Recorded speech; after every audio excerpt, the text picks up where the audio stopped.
Lean, and at times pretty mean too, actor-turned-director John Krasinski's monster movie A Quiet Place is brutally streamlined in high-concept devotion to relentless tension. As the film's tagline proclaims, it's a creature feature where, if they hear you, they hunt you.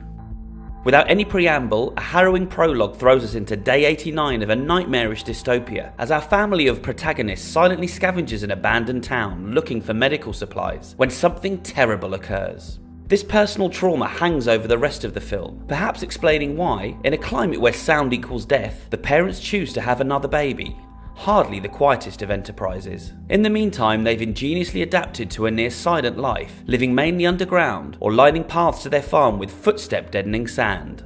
The film's greatest technical strength is in the inventive use of audio, both its presence and absence. From the very first scene, the audience is primed to flinch at any potential sound, no matter how minor. The prospect of creaking floorboards, objects accidentally dropped, and of course human screams, keep us in a state of heightened anxiety throughout.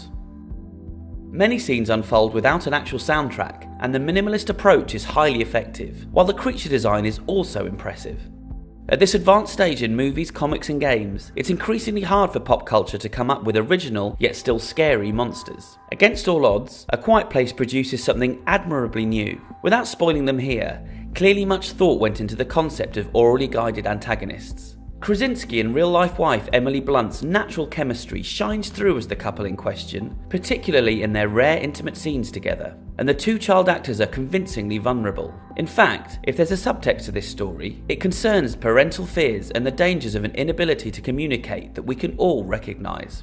So good are the cast, so effective is Krasinski at eliciting maximum unease through smart framing and editing, and so smart the perils designed by him and co-writers Brian Woods and Scott Beck, that the film's flaws can really irk.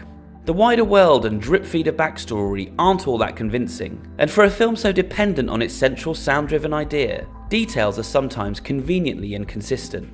But overall, such disgruntled whispers are drowned out by the talent involved, bringing their A-game to an unabashed, adrenalised B-movie. One with a fist-pumping finale that recalls the genre's most iconic screen mother battling to protect her species, Alien's Ellen Ripley. Now that's something to shout about, and earns A Quiet Place a FANDOM score of 4 out of 5.